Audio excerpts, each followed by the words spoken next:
Good morning, everybody, and welcome to the session today.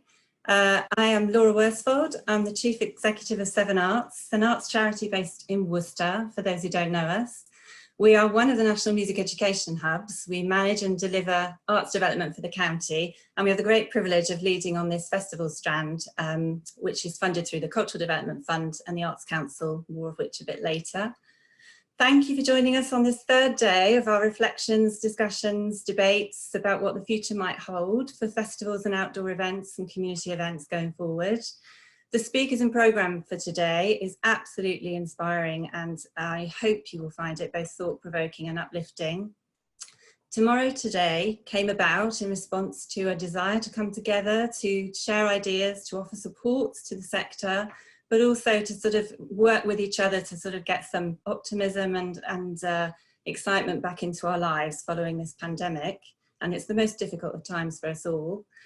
Never before has it been so important to bring the arts experience out to our audiences, out of bricks and mortar, into towns, localities, parks, shops, unexpected places, and right at the heart of our communities. This programme was produced by our Arches Festivals team here at Severn Arts. It became a 3-day on-land programme, offering practical advice and guidance on what festival organisers need to consider, and also looking at how we stage events, what's needed in the future in terms of guidelines, and everything's changed, but also imagining the relationship between festivals, communities and placemaking, and how that's going to work post-COVID and how we can influence that. If you attended the last 2 days, or even if you were unable to attend the last couple of days, the themes emerging, for me, I think it was around fight the fear. We need to reconnect with ourselves and our audiences, and never before do we have more need for human interaction. Innovate, bring back opportunities rather than obstacles. Reassure, bring back confidence both within ourselves and within the sector and within the worrying times that we have, but also with our audiences. We aim to do that with this project, with the Arches Festivals in Worcester. A quick recap, just quickly for those who are unfamiliar with it. In January 2019, Worcester became one of 5 cities to be awarded cultural development funding to unlock the city's creative and economic growth by placing culture at the heart of regeneration and economic development. The project has 4 strands, restoring 8 Victorian Railway arches into creative industry spaces, a skills development programme that encourages new talent, encourages our graduates to stay, emerging artists, and offers training and development opportunity, and of course our ambitious festivals programme. We started our programme and physically produced Light Night in January, which was wonderful. It was our first festival in Worcester and attracted over 5,000 people. We are totally committed to new work and to bringing ambitious work to our city and our county, to showcase the best of our creative talent, and also to nurture our workforce and to ensure the prominence and relevance of the outdoor arts offer, not only at this time, but always. So on to today. We're delighted to be joined by 3 excellent speakers today who are renowned for their expertise in festivals, placemaking and audience engagement. Rebecca Blackman, she will be our first speaker from the Arts Council, National Director for Engagement and Audiences and Director for the Midlands, based in Nottingham. Dr Steven Millington from Manchester Metropolitan University and the Institute for Place Management will be our second speaker. And Helen Marriage, the Director of Artichoke, who I think needs no introduction for us all, and the excellent work that Artichoke have done over many, many years. These 3 highly respected leaders in their field will be presenting a policy, academic and artistic perspective, and I'm really looking forward to hearing their thoughts this morning. This afternoon's panel will pick up on the keynotes, and there will be a more in-depth discussion around some of those themes for you to join in with. Following Helen's provocation, David Edmonds, our own Severn Arts Festivals Director, will chair a question and answer session, and this will be followed by a 10-minute screening of Gravity by Motion House. And for those of you who haven't seen that, it's absolutely fabulous. So before we start, a few bits of housekeeping from us. You'll see I'm joined today by another Laura who is interpreting the session. If you'd like to turn on closed captions, you can do so by clicking the CC button at the bottom of your screen. Please make use of the chat function if you'd like to introduce yourself and which organisation or event you're representing today. It's really great to know who's out there. And also feel free to use this during the sessions too, to share, comment, or offer any of your expertise. At the end, we'll be taking more questions. So if there's anything you'd like to discuss that's particularly relevant, or you've got a burning issue that we haven't covered during this session, then please pop it in the Q&A box. You can make that anonymous if you wish, or not.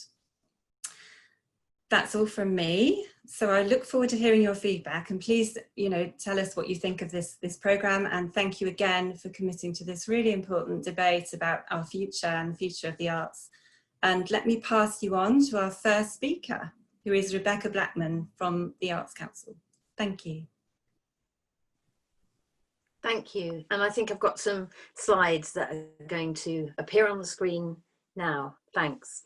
So I've been asked to speak about communities and festivals in the context of future policy, and that's the policy we know is in place and the possible policy shifts as a result of COVID-19.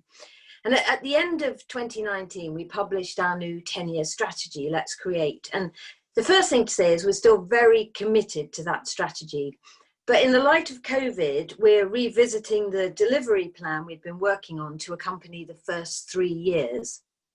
So in the 10-year strategy, we outlined the case for change, widespread socioeconomic and geographic variances in levels of engagement in culture, unequal opportunities for children and young people, a lack of diversity across the creative industries, differences in how arts and culture are defined, and a reported retreat from risk-taking. Now, none of those things have gone away, and in fact, I think they've probably been heightened as a result of COVID-19. So the need may be even greater. So next slide, please. We've identified 3 outcomes we want to achieve and 4 investment principles to help us get there. And all of them, I think, are as relevant to festivals and communities as any other part of the sector. Next slide, please. So just to touch on the outcomes, to remind people if they don't know, the outcomes are creative people. Everyone can develop creativity throughout their lives. Cultural communities, villages, towns, cities thrive through a collaborative approach to culture. And a creative and cultural country, England's cultural sector is innovative, collaborative, and international. So can we have the next slide, please?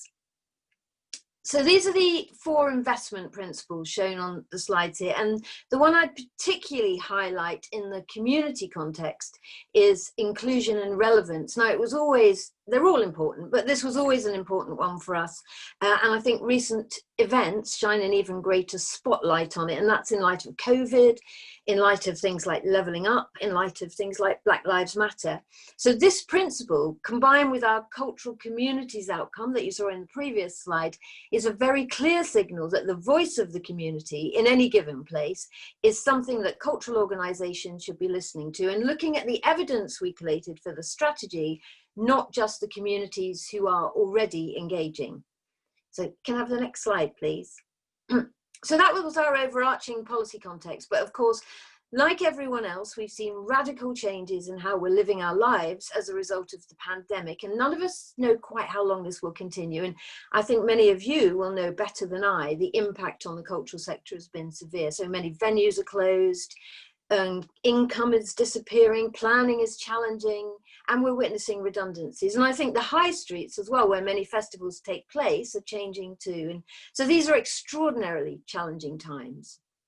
But some arts and cultural organisations, rather than retrenching, are finding ways to reach out and engage with their communities in ways they might not have done before, delivering on that wider civic role and building new relationships. Now, for example, many of you might know the work of Slung Low, who during lockdown shifted to delivering food in their community.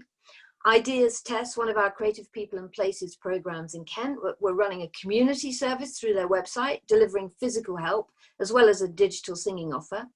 In East Durham, the CPP there was delivering creativity packs with food parcels, and Chichester Festival Theatre offered out their vans and their accommodation to medical teams and food charities, and the list goes on. We compiled quite a long list of the kinds of social activities cultural organisations were doing. So Although they're not festivals, all of them, the point here is that new partnerships are being developed outside of arts and culture, and cultural organisations are connecting to their communities in new ways, and this might pay dividends in the long term, especially if the current context with people less able to travel continues, and even more so if you factor in considerations around environmental responsibility. So I think this also helps build authentic relationships with a new audience, some of whom might not have engaged previously, and helps us to be able to reflect and respond to their needs, to be more inclusive and more relevant.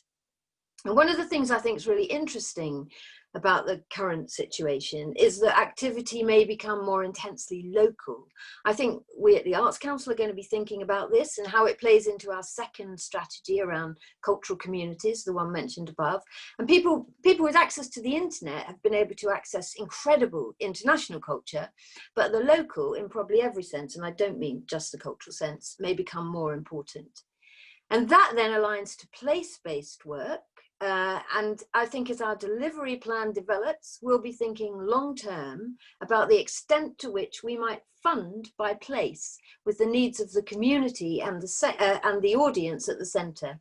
So that might mean more collaboration between the sector and a place to meet those needs, and encouraging connection with wider partners, in particular those partners who help reach communities who might not currently have the opportunity to engage, but also business and high street communities who understand the role culture can play in reinvigorating those spaces. Now, I'm not saying that place-based funding will happen overnight. I think it's an iterative process, but things like cultural compacts, which grew out of the Cultural Cities inquiry, are helping people to get there, as are programs like Creative People and Places.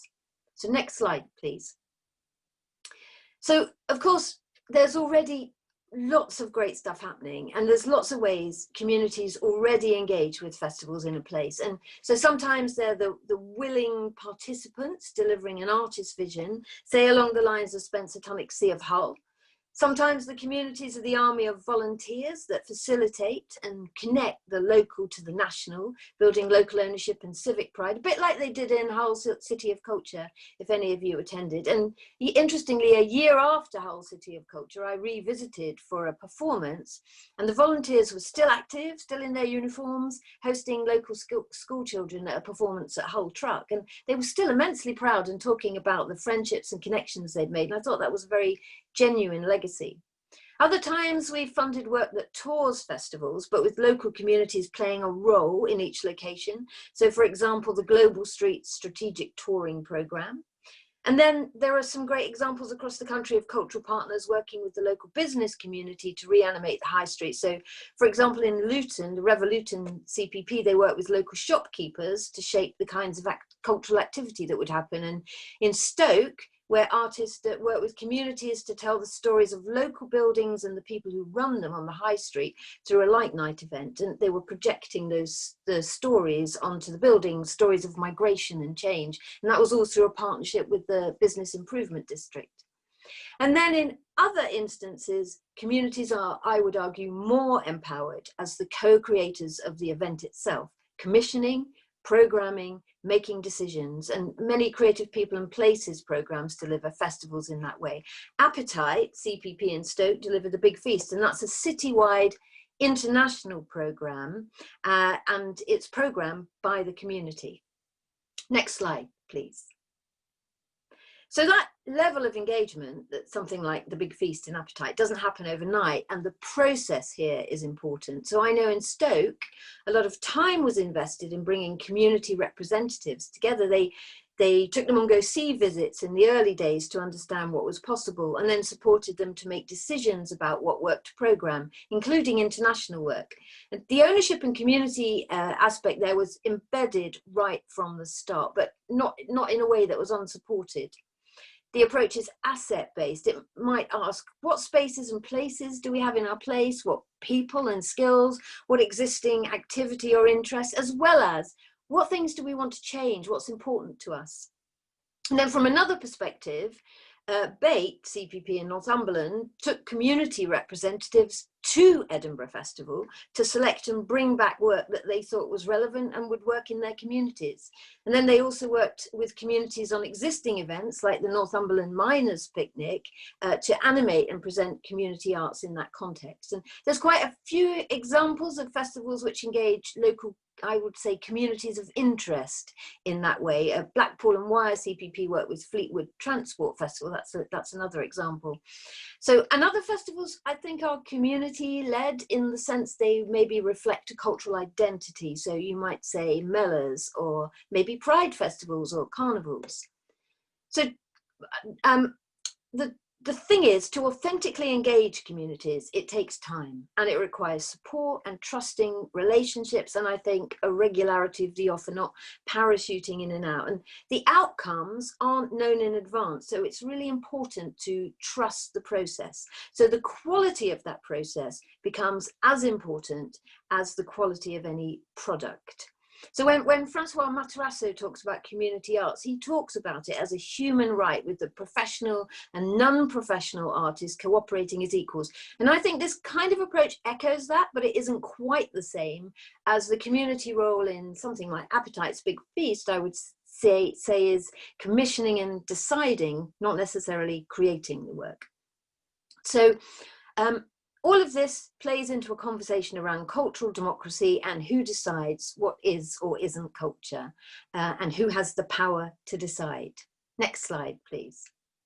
So back to the evidence we drew on for development of our 10-year strategy, really, and to think about all those things and the outcomes and the investment principles. So I've only had 10 minutes. This is a bit of a snapshot. I hope that gives you some things to think about from the policy perspective, and I'm looking forward to your questions. And I'm now going to hand over to Dr. Steve Millington from the Institute of Place Management. Thank you. Okay. Hi, everyone. Just let me get my video going there. Thanks for inviting me to speak. I'm going to pick up some points made by Rebecca there. So everyone, am I ready to go?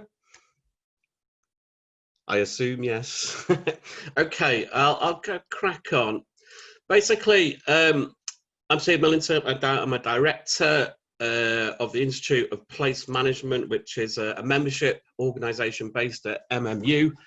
And importantly, we're working in partnership with PwC, leading the National High Streets Task Force for England, and we're kind of open for business in June, and we'll be running for 4 years. And the website's there, and there's lots of great resources on it.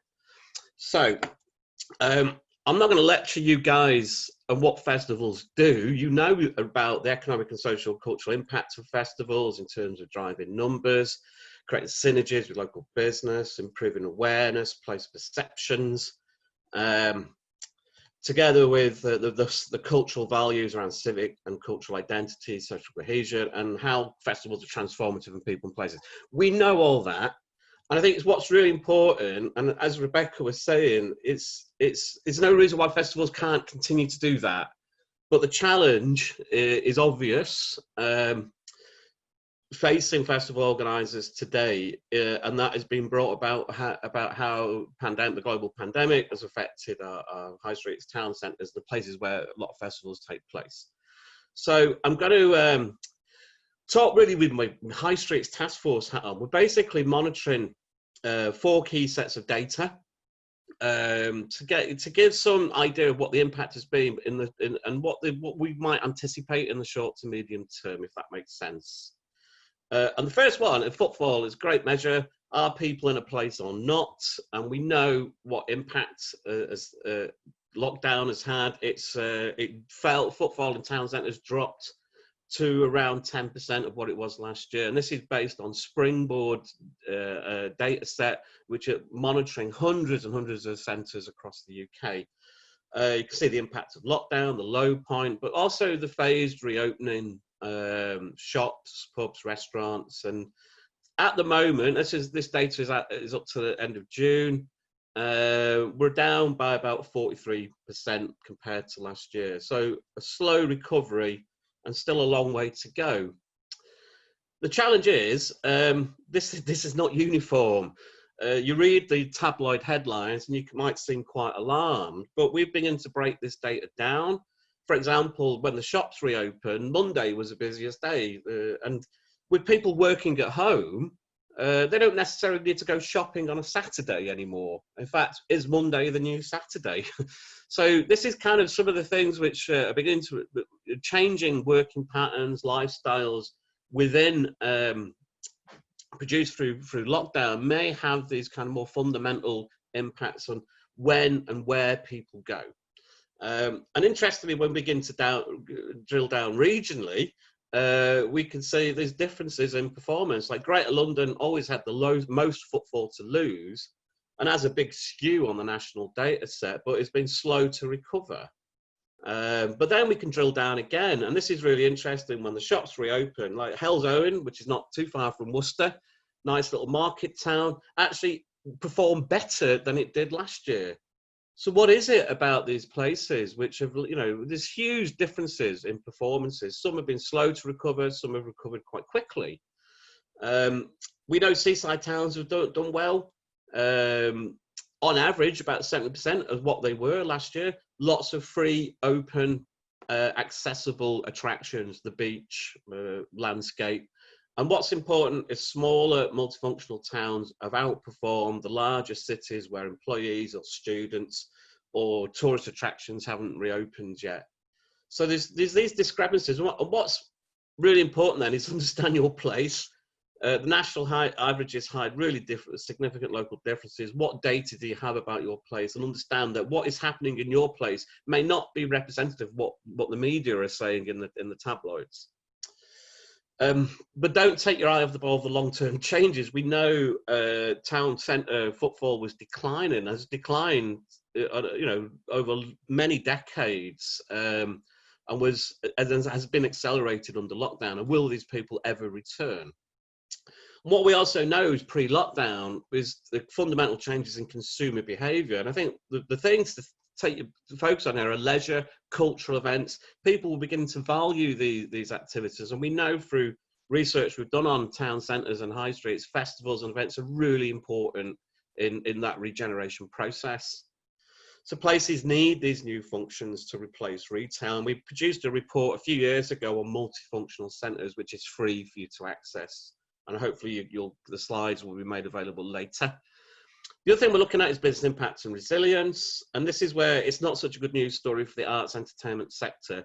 What's interesting is that most businesses are continuing to trade. Only about 10% have closed, but we don't know, with the startup costs, we don't know how many will continue. And the big impact has been on turnover. And it's the arts entertainment sector which has been most affected with events and venues unable to trade at the moment. We've constructed a business resilience index, and this shows that the arts entertainment leisure sector is at risk, and let's not forget that. And it's also reporting the highest decline in turnover any sector in the economy, 53%, and it's also the sector which has furloughed the most number of staff. And will they return? And this is really important. With social distancing measures increasing operating costs, it has a particular impact on events and venue management in terms of managing social distancing. It's really important, therefore, about embedding resilience into future events. We've seen some examples around the world. I'm sure you've seen some of these. The Gisborne pop-up event recently, Berlin, managing capacity, using new spaces, although I don't have a car or a boat for that matter. But these are kind of more innovative, or this is the reality going forward in the short to medium term. Pop-up mobilisation, for example. So some considerations there around safety, crowd management, pedestrian flow, permissions, site and risk assessment, and implications for programming and scheduling. So we've been to put together a whole raft of resources in our repository of the High Streets Task Force, such as guidance on managing social distancing in public space. So have a look at that. The other key one we're looking at is consumer sentiment, and this is a really good predictor of recession.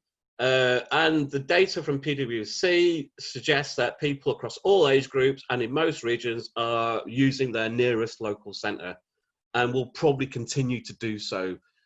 People are very reticent about going back to the big cities. And what's really interesting, when people are asked what do they miss under lockdown, live events is coming up strongly as something people would, are missing quite badly. And I think that the positive thing here is that despite all these problems, consumer confidence isn't as bad as it was during the austerity period or the recession of 2008, which kind of suggests we might bounce back quicker than anticipated.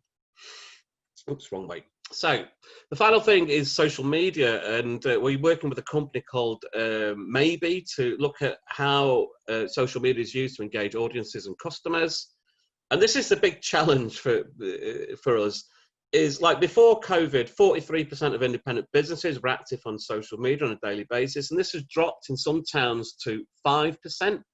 Whereas consumers and customers and audiences are spending more time on social media. So businesses are using social media less, people are using it more. We need to address this discrepancy. The research we've done with independent businesses shows that those that engage well on social media also trade well. And also we're looking at place-based sentiment data. What are people saying about their places, about events, festivals, and so on? So these are kind of services we're opening up for the task force. So have a look at that. But the message is this, that yes, we know you need to use social media to communicate and inform your audiences, but also use it to listen to what people say as part of your evaluation process. So in summary, understand your place, you need to embed resilience.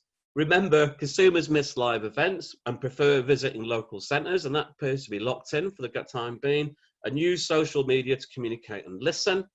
I know, and I'm not going to tell you guys, festivals, events are important to recovery and the long-term success of our high streets and town centres, and we must continue to support them, working with our place-based partners, local authorities, bids, etc.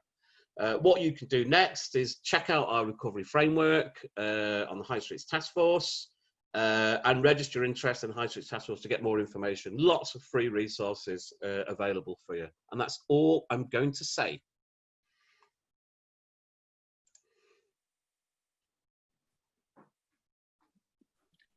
Brilliant, thank you, Stephen. And we're now going to hand over to our final keynote of the morning. I'd like to introduce you to Helen Marriage, the director of Artichoke. So Helen, over to you. Thank you. Just going to share my screen. I hope this works.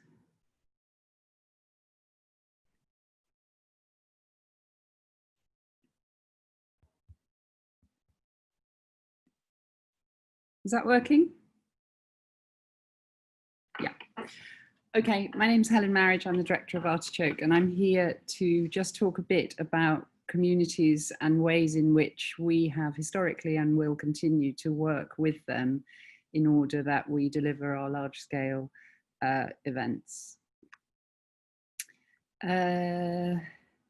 Community-generated content has always been at the heart of our practice when it's appropriate, i.e. when an artist who really sits at the heart of any project that we do decides that the way that they want to articulate what they want to say can and should involve communities either based in the place where we are or people that we can attract to work on. What you're looking at here is young apprentices from the poorer boroughs of London, Newham, Tower Hamlets, Hackney, Camden, Islington, working on a project with the American artist David Best, which resulted in this. I think my contention, just to pick up on some of the things that Rebecca was saying, my contention is that when we work, what we try to do with communities is to elevate the outcome of what they might produce to something that no community would ever itself have imagined. So to go to the young people that we were working with in those boroughs and say, what would you like to do? I doubt that anybody would have said, create a replica of 17th century London and then burn it in the middle of the Thames. But by combining the expertise of a professional artist, ourselves, and those people that we were able to recruit to work on the project, we were able to create an experience for them which led in some cases to employment, led to a sense of empowerment, led to the girls saying, in my community, only boys get to do DIY and carpentry. I can't believe I'm rebuilding history. So for us, the point about community involvement is to take people to a space that they could never themselves imagine. Here you see some of the women working with Saddle Black Sisters who worked on our processions project.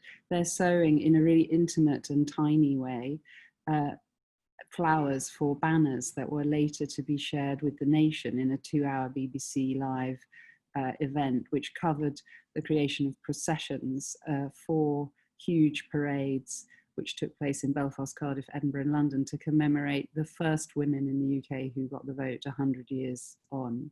And also to discuss the fact that the fight for women's equality is not yet won. But so those intimate community moments which lasted over months, working under the direction of professional artists, created this enormous community event that was not just one community, but whole communities of women coming together in those 4 capital cities of our nation.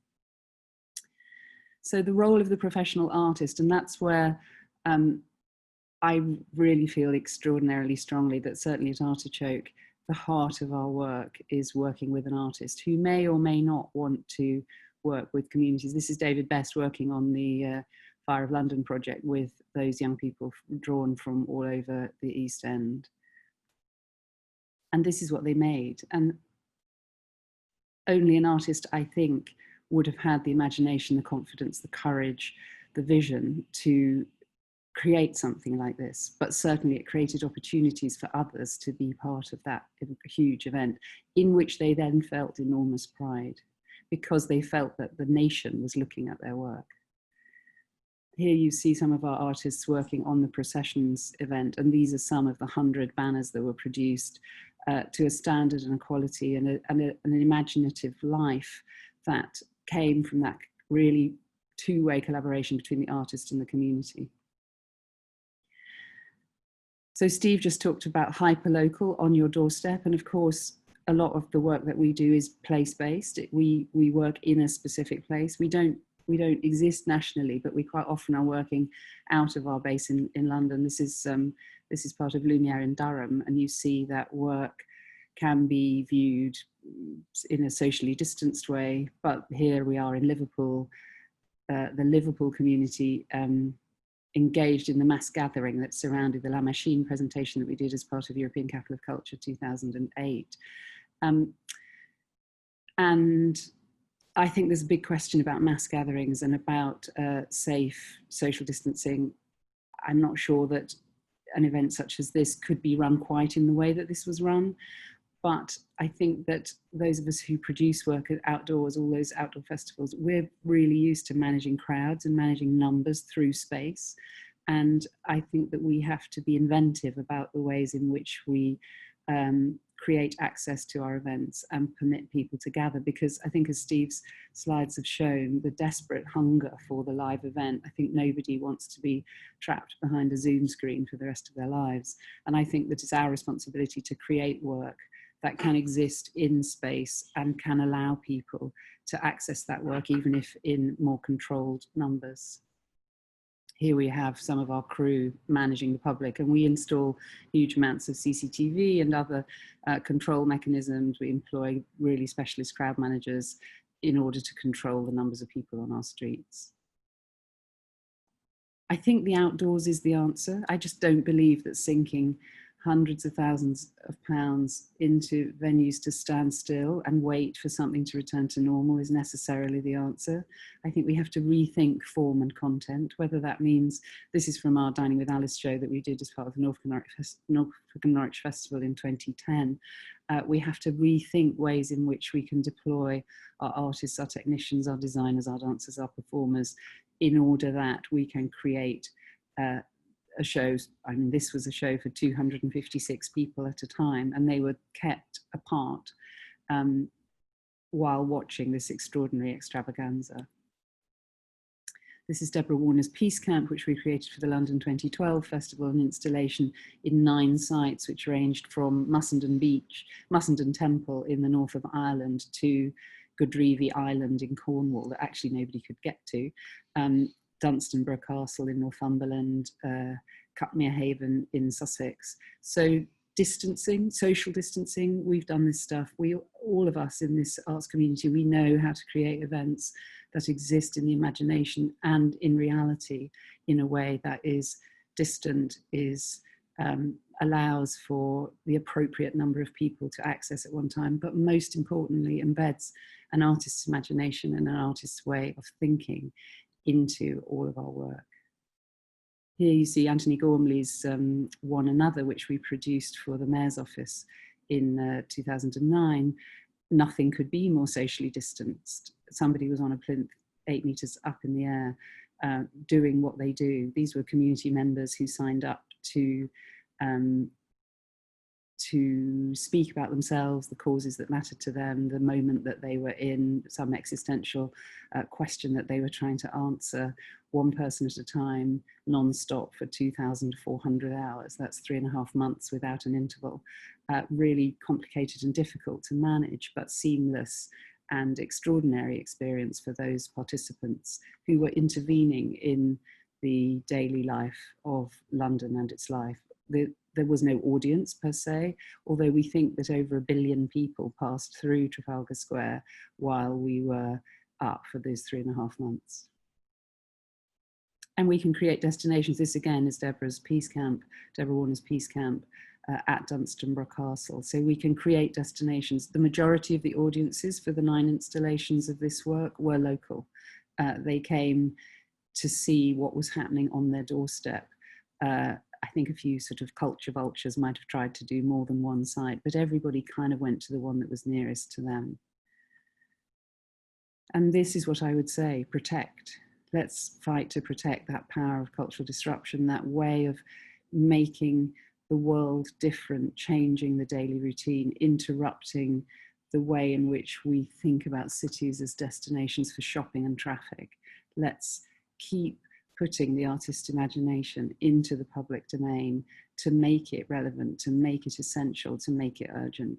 Because we all know, I think, that artists see a future that the rest of us struggle to imagine. Thanks. Thank you, Helen. That was fantastic. I want to thank Stephen and Rebecca as well for some really interesting insights and thoughts as our keynotes this morning, as we start to kind of really think about what the future may be post-pandemic. And I think that it's full of so much richness from those conversations so far this morning. My name's David Edmonds. I'm the Festivals Director at Severn Arts, and I lead on our own festivals programme. I'm going to ask each of our panellists a question before we open to the floor for questions from those joining us today. So if I can ask Rebecca and Stephen to rejoin us, that would be great. Thanks, Rebecca. Great. So my first question is to Rebecca. We know from Let's Create, when that came out, there was a hint at an increased role for communities within that. Do you kind of foresee now that communities and festivals are going to play an even more important role in the coming years and take more of a sort of a centre stage with that, as we're looking post-COVID? Does that feel it's become more urgent, more important than it was even when it was sort of hinted at within Let's Create, and where we were moving to with CPP projects and that way of working? Does it feel to you now that, you know, it's going to become even more important for us, Rebecca? I think definitely communities playing a more central role is going to be more important. We're quite clear about that, and we're clear about our inclusion and relevance principle. And I suppose the question around how that relates to festivals, I suppose I would say perhaps it depends what communities want. So if communities want a festival, yes, I suspect that festivals and outdoor activity will be high up the list of the sorts of things people want. That's the sorts of things we've been seeing in Creative People and Places, that certainly the evidence from the audience agencies, various reports around outdoor audiences, that it cuts across quite a wide demographic, more than many other art forms. So yes, I would not be surprised at that, but I suppose what I would say back is, if we are wanting to empower communities, then we can't kind of decide what it is that they want to engage with. But what we can do is share the possibilities. And I think that's where I would probably slightly challenge some of what Helen said, where I don't think it's a good debate to have. I do not believe artists are the only people with vision, imagination, and confidence. I'm really interested in how we can empower everyone in our nation to have vision, imagination, and confidence, and find that creativity within themselves. And that isn't to say that artists can't play a fantastic role, and I love the work that Artichoke do, but I think there's a kind of shift in the balance there. I think probably lots of people have that capacity within themselves. Thank you. I'll just let Helen come in briefly on that, and then I'll Stephen for your question. I thought Helen had to have a response. Yeah. Helen? My life has been spent working. I started with Angelico working on community plays in West Dorset. I absolutely see the centrality of communities and making work that speaks to those communities. And absolutely, I would agree that everybody in the country is creative. Everybody has some, you know, I knit. I can knit you anything you like without a pattern. I play the violin badly, but I can play the violin. I'm really creative. I cook, I make crab apple jelly. I do all that stuff. I am not an artist. And I think that just as I wouldn't want somebody down the road who fancied doing it, building my house, who isn't an architect, I wouldn't want, I genuinely believe that there's a centrality to the role of artists. And I find it really sad that the Arts Council, which I think is the only organisation in the country that has art in its title, and is not defending the role of the professional artist in all of this. I think that our artists deserve to have the fact that they have trained, that they have dedicated their lives to this profession, that it's not something that you can say, oh, anybody can do that, because anybody can't. And actually, when we work with communities, which we do all the time, the impact of having a professional artist at work in those communities is unquantifiable in terms of both process and output. Anyway, we'll continue. Can I just respond to that though? Because I don't disagree that artists are incredibly important, and I would never want to suggest that the Arts Council does not see the value and importance of artists. But I think there is something around, you only have to look at who is accessing the cultural workforce to know that those opportunities aren't equal.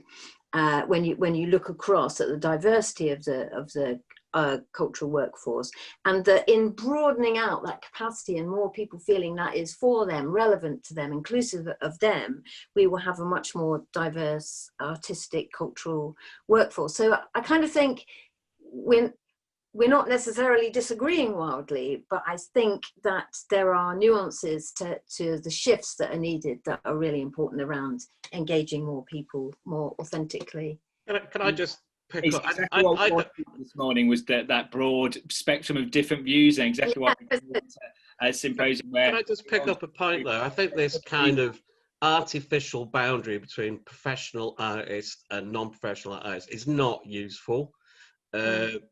Professional artists shift positions all the time, and that's not to say non-professional artists cannot become better and artists themselves. And I must add, there's a great book which explores this called Spaces of Vernacular Creativity by Severn Millington, available in all good bookshops. Brilliant.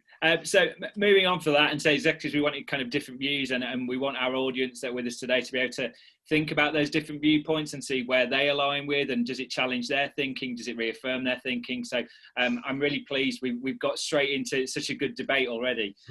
Stephen, my question for you is around, given the evidence and some of the things that you touched on, which I thought was fascinating, do you see kind of a predicted shift coming forward where, say, Monday, Tuesday, Wednesday night might become prime nights out, that in the week where they've always been dead and nobody really did anything on a Monday night, that may shift? Could we see a 4-day week? And if there's then a longer weekends, how will that shift? What are you starting to sort of, from the data that you've kind of collated and through your partners, starting to predict what might happen? I haven't got a crystal ball, and I'd avoid reading too many tabloid headlines saying, "Oh, it's the death of the city." I'd avoid all that, but there is definite evidence of people of not only changed, their habits in terms of purchasing, where they go, but of also kind of indicating that they've actually enjoyed lockdown in some ways. Enjoying connections to community, finding out what's on their local high street, spending more time with neighbours and friends, and importantly, and I'm sure people could share this, is not having to get on a train or commute into places, and people enjoying that spare time, and noticing things like, when the cars weren't on the road, people were noticing better air quality, better environment. I think it sensitized people to a lot of that. And I think there's also a reticence about, particularly in the bigger cities, people aren't returning in the numbers, and people are worried, I think generally worried. And despite what we see again in the tabloids, people are pretty much, that footfall data, you can look at it two ways. When it fell to 10%, that actually meant 90% of the population were abiding by the social lockdown rules, which is good. we actually went along with it.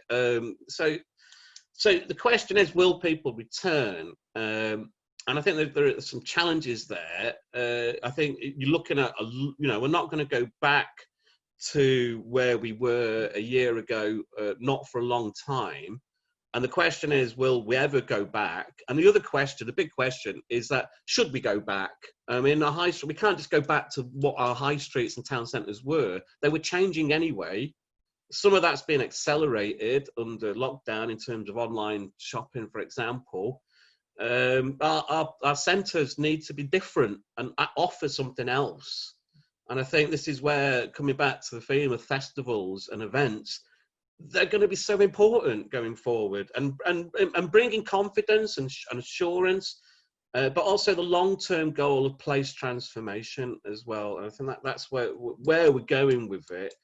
Whether we go down to a 4-day, we're seeing all the. We've had a problem in this country a long time. Half-day closing in many of our town centres. Why? A lot of our shops were struggling because they were open 9 till 5, and when no one was in the town centre, it's like, because people are working. Yes. So that slight adjustment, but understanding the data is really important. Understanding that actually your Monday is now busier than your Saturday, has implications for festival events, organisations. Actually, if weekends are less busy, that creates space to have more events on a weekend. But it's different for everywhere. You need to understand your locality. That's what's important. Brilliant, thank you, Steve. Helen, my question for you is, and knowing Artichoke's work and how you work with communities, how do you go about persuading a community to come on that journey with you? Because I think that's key, where artists sit within kind of working with the community, and where there is that co-authorship, and that's a whole debate. What do we mean by co-authorship? But how do you, going into somewhere that isn't necessarily your city or your place, do you go about that task of getting buy-in and getting them on board to come with you on that journey? Oh, it takes a lot of work, but I think that what you have to be respectful. You have to go into the place. I think we don't, in general, create the works that we do through co-authorship, not in terms of co-creation or co-commissioning. So we will either have been invited by a festival or a city of culture or a something to do something somewhere, or we'll have decided that a particular place, as with Dining with Alice, was appropriate in terms of what was needed.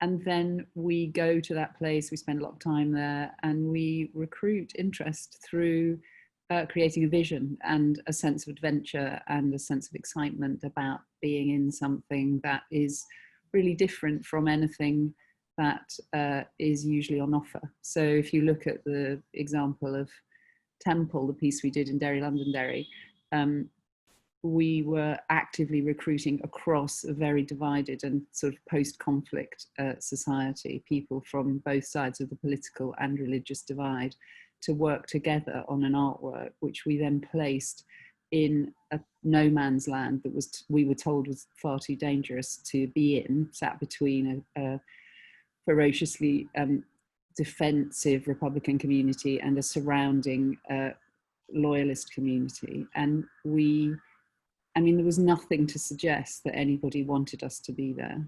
Nothing. But when we had completed the project, and it took months and months to do, even though the temple itself was only open for a week. If you don't know that work, you can see it on our website.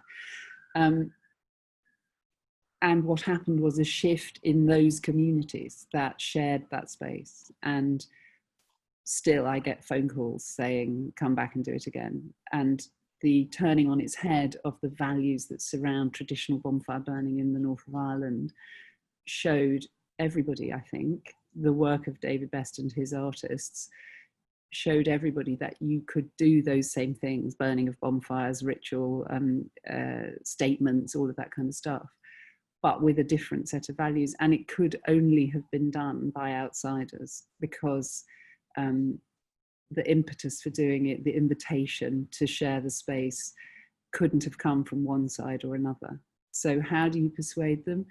You engage with people on the ground, you employ people locally, you work through the techniques that you've evolved over 15, 20 years, you create a sense of excitement, you try and make something so irresistible that whatever the terrible things are thrown at you, which they always are, there are always difficulties, you negotiate your way around them, you persuade, and you have to be brave enough and confident enough to take the hostility. In that case, being cast out by the devil, priests saying that we would burn in hell, all of that sort of stuff. And yet the outcome, so for me, the outcome, there were so many stories around that project, but one of the community organisers texted me on the event, and we were managing on the night of the burning 28 international film crews. Pete Reuters, everybody from across the world came to this tiny little space in the middle of Derry, in this war-torn space. And the community organiser, a woman who's lived in that Republican stronghold all her life, sent me a text saying, the last time the world's press were here was for the Annie's Bar massacre in 1976, which was a terrible massacre of Catholic people in a pub by loyalist gunmen. And she said the last time the world's press were here was for the Annie's Bar massacre, and we've shown them now that we're not like that. And it really mattered that it was something that was made with and of that community, but was recognised externally by not only the rest of their city, and 65,000 people came, so everybody came, but recognised nationally and internationally that that was a moment of that community saying, we're not like this anymore. I thought that was incredibly powerful, but it would be disingenuous to say that it was a really bumpy journey, and really took a lot of work by both Artichoke staff, but also people on the ground who were committed to making something happen. It's a fascinating insight into how to work in that way with communities and with subject matters that are challenging. Some of the things we touched on in sessions yesterday was about, do we want to challenge communities, and rather than just turn up with things that are nice and pretty, but actually how do we challenge them? And I think that's a really fascinating insight. So thank you, Helen. We're now going to move to some questions from our audience. So I'm going to read these out as we go and try and direct them into the right place. So we're on our toes now a little bit all. So first question in from Kate Bishop, and I think this one is directed to you, Rebecca, is to ask, will the distribution of ACE funding reflect the desire of communities to attend live events, perhaps more so in the outdoors due to perceived safety than engaging with venue-based work? Well, I presume that sorry, who was it asked the question? Kate Bishop. Kate. So I presume Kate is asking about our next investment round, and the the criteria for that hasn't been written yet, so that's the first thing to say. But what I can say is that I think the criteria for that will reflect those three outcomes in the 10-year strategy and those investment principles. So if she's saying, will it reflect the desire of communities to attend more outdoor events, I think I would go back to what I said originally, is like the evidence of what communities want will have to play into the organisations that we fund, and they will need to demonstrate how they can be inclusive and relevant to the communities and the place in which they're sitting. And that might play out in all kinds of ways. So I don't think it's possible to say it will be outdoor events or it will be venues or not venues. I think it will depend on the applications and how they demonstrate against the criteria that's set. Does that answer the question? Yeah, no, I think that's a great answer. Next question is a follow on that. So Gemma from Illumifonium has asked, perhaps there are opportunities here for us artists to create interactive work that now facilitates the community's potential as creatives. So I think that's some of the things that we've already touched on around, say, how artists are working with communities, and I think that's a really interesting thing we explore further. Community has been talked a lot about during lockdown, and this new sense of community. And one of the things we've wanted to unpack over the last 3 days is, what do we mean by that, particularly in an arts and culture context and working with communities? What does that mean? What does co-authorship mean? So I think Gemma's asking more is, do we see that there will be more opportunities for artists to work in that way directly? And I think you'd probably all say yes to that. Next question is from Penny Hay. Penny would say, could you expand on the role of children and young people in co-creation and co-production, especially in relation to young people leadership? Is that? I think well, let's open that up. So if you have initial thoughts, Rebecca, but then let's open that up. Yes. Well, I know that our team who lead on children and young people work are very interested in that. And so I used to work in that area as well. And I think it's very much part of our thinking, and with the local cultural education partnerships and the work that we're thinking about for the 10-year strategy, because children and young people will significantly feature, I think, somewhere in our new delivery plan. And that ability for them to shape the activity, we talk about for, by and with in terms of the work with children and young people, is going to be increasingly important. So whilst I probably don't have as much as some of my colleagues at my fingertips all the examples of how that is happening, I am aware it is very important, and the bridge organisations are playing a really major role in terms of young people's voice and them shaping the activity. So absolutely. And Helen, I wonder if I could bring you in on that in terms of experience of working with younger people, and particularly how we feel that the COVID situation has affected that younger generation, possibly more around exam results and futures, and how do you look at it differently when you're bringing an artist in to work with, say, a younger community, or is the principle still very much the same for you at Artichoke? We have extensive learning and participation programs which cover both children and young people and adults in disadvantage, all kinds of people, particularly around the work that we do in Durham, in Lumiere, because we've been working there for 10 years. So we've developed strong links into the community, which both feed into and lead away from the 4-day festival that is what most of the audience see. We have a dedicated learning and participation producer who sets up projects with local institutions, but also groups that are easy to ignore because they're not part of any particular group or community. We approach it differently. I think what we don't do is say, here is a separate learning project. The projects that we do that relate to either community participation or learning opportunities are always integrated into the main project that we're doing. So we would never be running a project alongside one of our bigger things that would result in an opportunity for a large audience gathering. we wouldn't run something separate from that. It would always be contributing to that final outcome. And what we generally do, particularly with children and young people, is create opportunities for their work to be shown alongside the work of international artists that we're commissioning or bringing in from Japan or America or whatever. So we don't make a distinction particularly between the work that's created in the community and the work that's created elsewhere. Great. Now, lots of questions coming in, which is really good. We've got really... Can I just add a point on that last one? Yeah, Steve.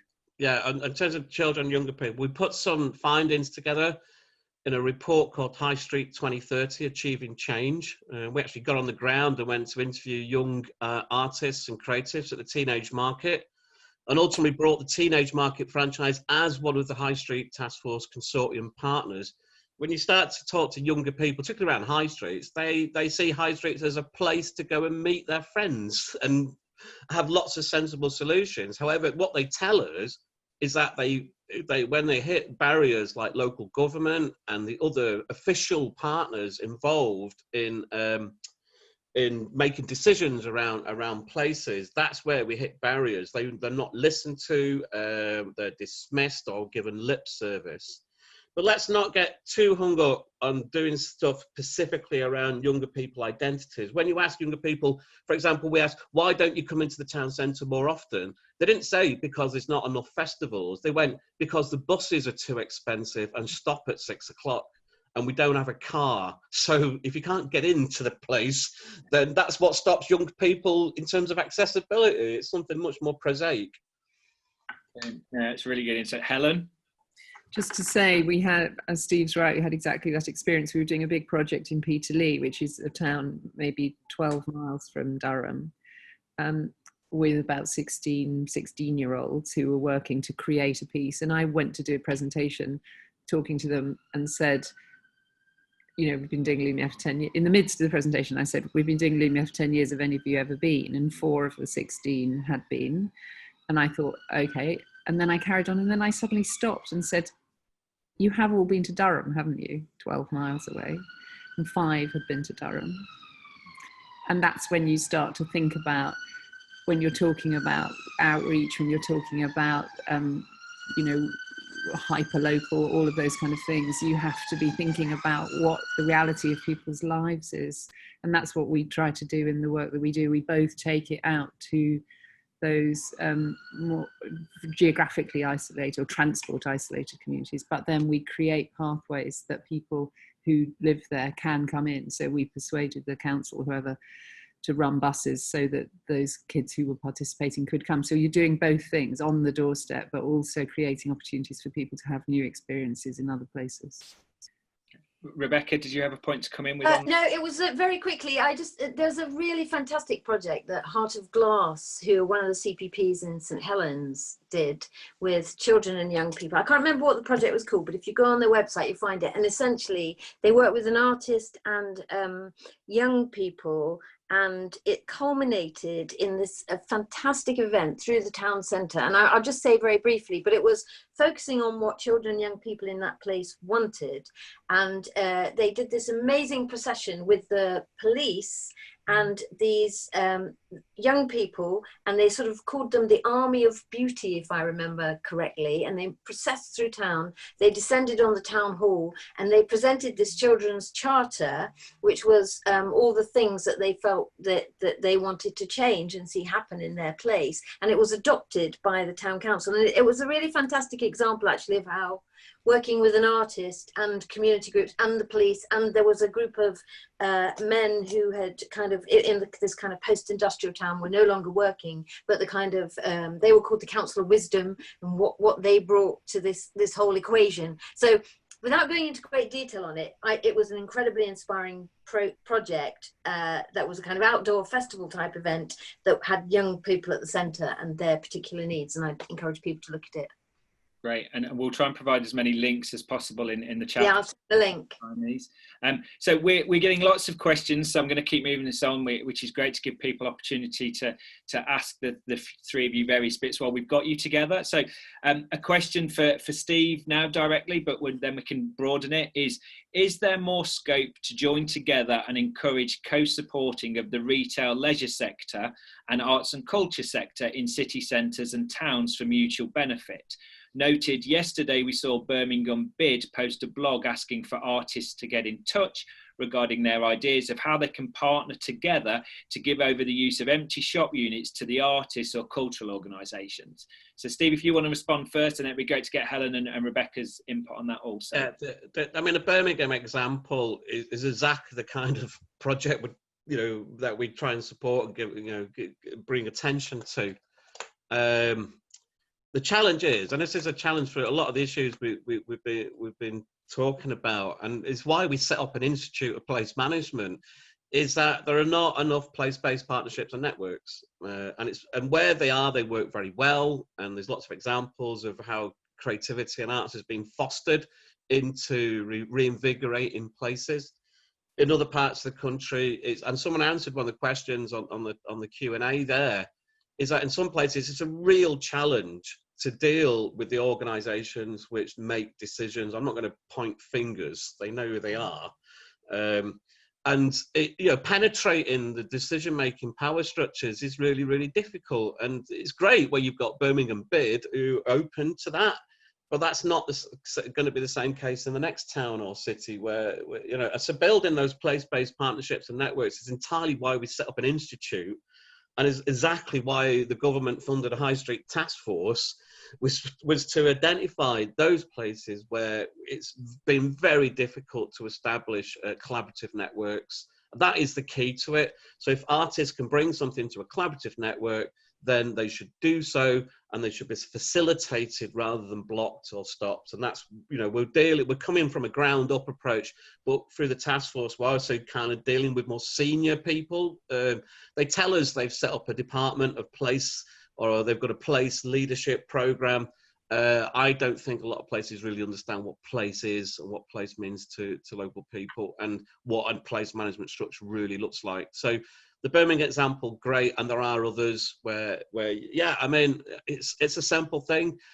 Who do you need round the table to get hands on an empty shop in your high street and fill it full of local creative produce?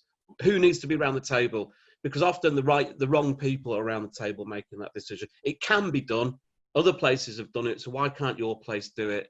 And there's lots of examples, again, on the High Street Task Force repository, case studies and all sorts, which people can search for on that. Great response, Steve. I just wondered, Rebecca, if you had any thoughts on that, and then I have a new question for Helen afterwards. Well, I'd say yes, absolutely. And there are examples around the country. Obviously, you mentioned Birmingham, but I'd say Stoke, because they work really closely with the Bid in Stoke when they delivered the big feast festival.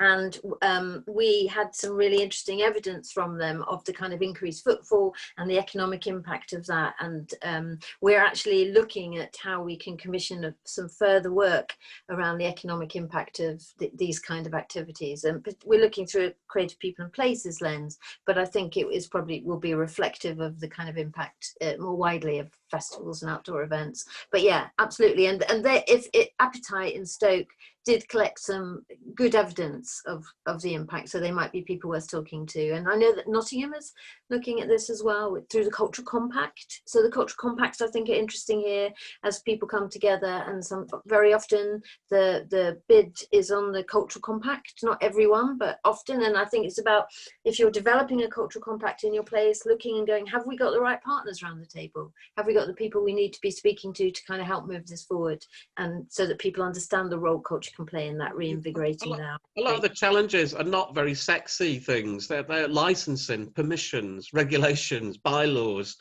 and tell me about it. Yeah. Yeah.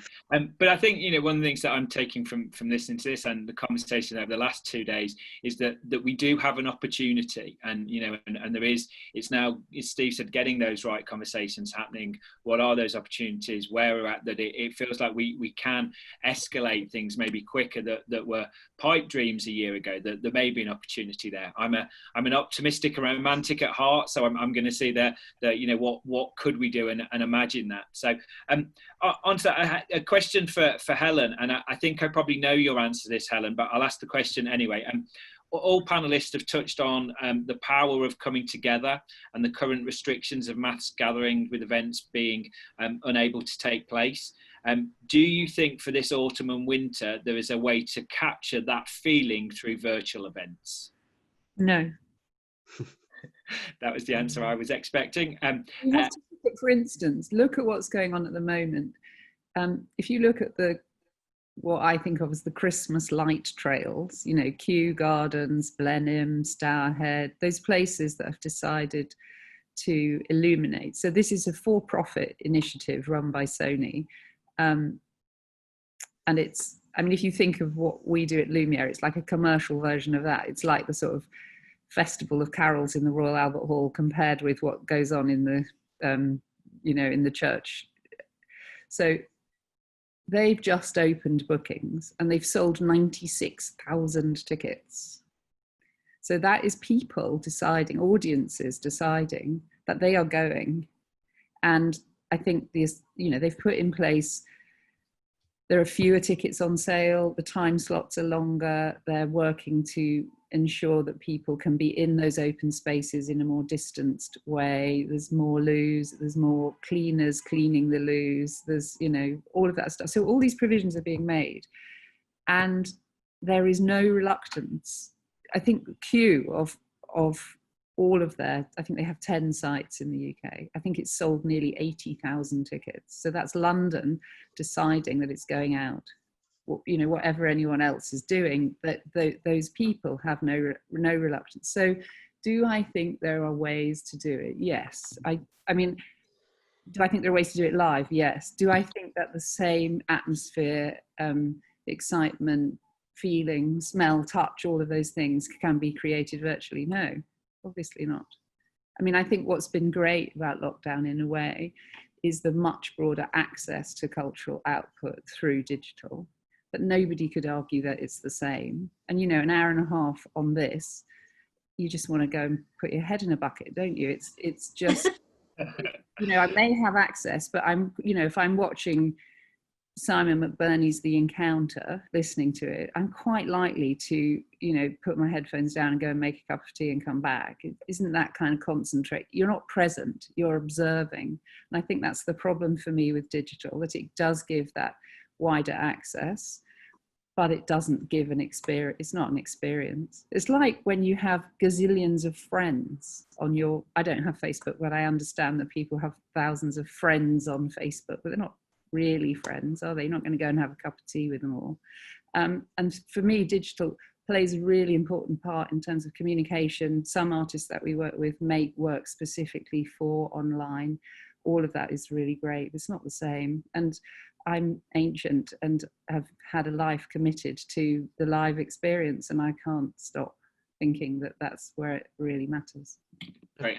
Rebecca, I just wonder if you've got any thoughts around digital. Obviously, it's been a big strategy for the Arts Council for a long while, and how obviously we've seen some things have been attempted really well during lockdown to move entire programmes online, some haven't. And just if you had any sort of thoughts, having seen that kind of develop over the last few months, has that maybe change your personal view on it? Has it enhanced it? Is it, as Helen said, reaffirmed that actually live is where we really want to be? Just what your thoughts may be on that? Well, I'm a great believer in a mixed economy, I suppose. Like, it just, in all the ways I talked about, the ways communities engage and the different menus, and I think the ways in which some people will choose to engage digitally and not. What's been really interesting is we had a round table and we were talking about ways people were engaging through COVID. And and we were looking at older people, and we were looking at communities through things like Creative People and Places. Quite clearly, for some people, being able to engage digitally enabled them to do stuff they couldn't do previously. So we had people saying, people joining a Bangor class through the Hounslow CPP who said, I'd never come to this class if it was live, but I would like to keep doing it digitally. And so there were quite a lot of examples of that sort of thing. And then on a personal level, I've seen theatre that I probably wouldn't have got to see otherwise, to be frank. So that in some ways has been great. But also there have been there are other people who are digitally excluded, who can't access digital through digital means, and it's really important that there is an offer for those people as well. And of course, nobody would want everything to be digital. But I do think that young people are probably more likely to be more comfortable with that perhaps than some other groups, because it is more their daily interface and the way they do things. I don't think it should replace everything. I'm not sure it would be healthy or good to do that. I also like the live event, but I think a mixed economy is okay, and it's probably, to be frank, likely to stay, really. And I think maybe some organisations now need to think about how will they monetize that in future. I mean, I just want to go back to a point that I made in the presentation around the social media engagement. And if I was running a festival now and it had been postponed, but we're running it next year, I would be engaging my audiences now. And, you know, and maybe, you know, offering them some online content or something just to keep it, you know, keep that expectation going. I think, you know, and it's really startling that you know, organizations are engaging less and people are engaging more on, you know, so your audiences are online, and if you're not, then that is an issue. So if you want to get your festival up and running, planning for next year, get those audiences engaged now and keep them engaged and keep them, you know, we call it the Primark effect, because Primark, you know, don't have an online business. Their sales went to zero, but they were very effective engaging their customers. And when Primark reopened, there was queues outside Primark and not the other retailers. So have a look at how they were doing, and they weren't just selling stuff; they were just engaging on a very personable level. And I think, you know, the other thing is around using social media to listen to what your audiences are saying and build that into your evaluation. You've got time now; do it. Start setting up those processes. Brilliant. We are, Helen, I'm going to come to you for a final point, and then we're almost out of time. The problem is that 72%, as according to your statistics, of staff in the arts are furloughed. So the question is, who is managing those social media accounts? It's been a huge mistake in many organisations. They furloughed their marketing staff when they should have taken more on. Really interesting. I want to say a huge thank you to Helen, Rebecca and Steve for giving up their time and joining us this morning in what's been a really interesting conversation. When we put this together, we wanted this session to be different views from different viewpoints, and I think we've had that this morning, which has been fantastic. So thank you to the three of you for joining us and contributing to the conversation this week. It's been brilliant. Thank you.